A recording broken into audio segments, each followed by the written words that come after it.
धर्मपत्नी के बार बार कहने पर सुदामा ना चाहते हुए अपने बचपन के मित्र कृष्ण से मिलने चला। द्वारकाधीश के महलों के अंदर जाने का प्रयास किया तो द्वारपालों ने रोका। अरे ब्राह्मण, किधर को जा रहे हो? जानते भी हो यह मार्ग किधर जा रहा है? यह मार्ग द्वारकाधीश श्री कृष्ण के महलों को जाता है। हे विप्र, तुम यहाँ कहाँ भटक रहे हो? ए भाई, जानता हूँ ये मार्ग श्री कृष्ण के महलों को जाता है।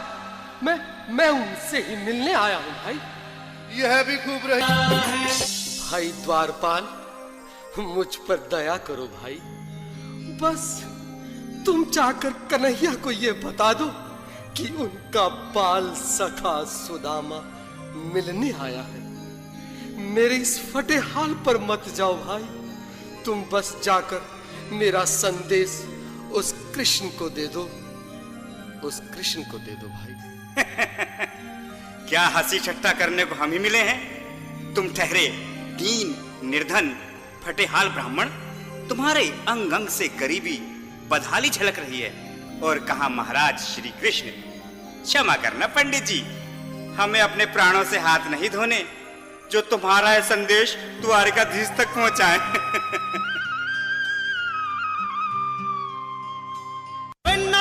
भाइयों, अब मेरी भी सुन लो।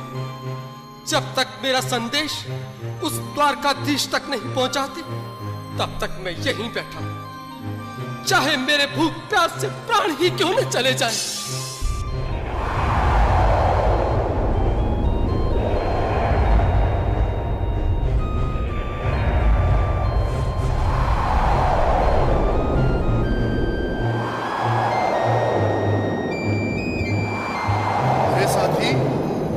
ब्राह्मण तो बहुत हठी है।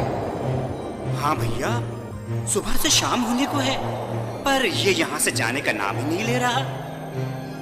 अरे देखो तो सही, इसकी देह कैसे कांप रही है। लगता है जैसे प्राण होठों पर अटके हैं। भगवान न करे अगर ब्राह्मण ने यही प्राण त्याग दिए तो। और अगर ये सच में द्वारकाधीश का मित्र हुआ तो क्या होगा भैया? सही कहते हो। अगर ब्राह्मण हत्या का पाप लग गया तो पीढ़ियां नरक भोगेंगी। अगर महाराज का मित्र हुआ तो मृत्यु दंड का भय है। अपनी आने वाली पीढ़ियों को नरक में डालने से तो ये संदेश पहुंचाना ही ज्यादा अच्छा है। क्यों ना महाराज का संदेश पहुंचा दें? ऐसे करो, तुम जाओ भैया।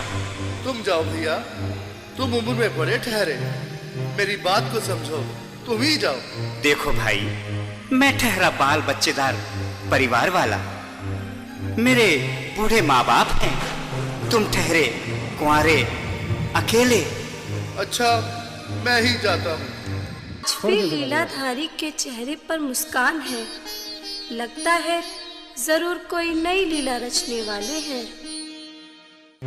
द्वारकाधीश की जय हो। कहो द्वारपाल, इस समय कैसे आना हुआ? महाराज, क्षमा चाहता हूँ, पर कारण ही कुछ ऐसा है। द्वार पर एक ब्राह्मण स्वयं को। रुक क्यों गए? आगे बोलो। द्वार पर एक गरीब ब्राह्मण स्वयं को आपका मित्र बताता है, आपसे मिलना चाहता है। अपना नाम सुदामा बताता है। सुदामा? क्या कहा? सुदामा? मेरा बाल सखा सुदामा? मेरे बचपन का मित्र सुदामा? सुदामा, मेरा मित्र सुदामा। सुदामा। तुम ते ही दौड़े चले आए मोहन, लगाया गले से सुदामा को मोहन। हाँ, लगाया गले से सुदामा को मोहन, लगाया गले से सुदामा को मोहन। वो सुनते ही दौड़े चले आए मोहन, लगाया गले से सुदामा को मोहन। हाँ, सुनते ही दौड़े चले आए मोहन, लगाया गले से सुदामा को मोहन। हाँ, लगाया गले से सुदामा को मोहन। हुआ रुक्मणी को ही अचंभा हुआ रुक्मणी को, बहुत ही अचंभा, ये मेहमान कैसा अजीब आ गया है।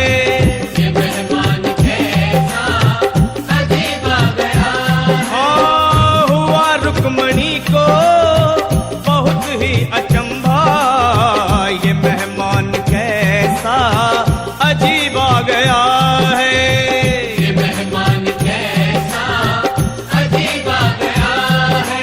बराबर पे अपने सुदामा बिठाए, चरण आंसुओं से शाम ने धुलाए। हाँ, चरण आंसुओं से शाम ने धुलाए। वे चरण आंसुओं से शाम ने धुलाए। बराबर में अपने सुदामा बैठाए, चरण आंसुओं से शाम ने धुलाए। हाँ, बराबर में अपने सुदामा बिठाए, चरण आंसुओं से प्रभु ने धुलाए। हाँ, चरण आंसुओं से प्रभु ने धुलाए। न घबराओ प्यारे जरा तुम सुदामा, न घबराओ प्यारे जरा तुम सुदामा, खुशी का समा तेरे करीब आ गया है। खुशी का समा तेरे करीब आ गया। न घबराओ प्यारे जरा तुम सुदामा, न घबराओ प्यारे जरा भी सुदामा, खुशी का समा तेरे करीब आ गया है। खुशी का समा तेरे करीब आ गया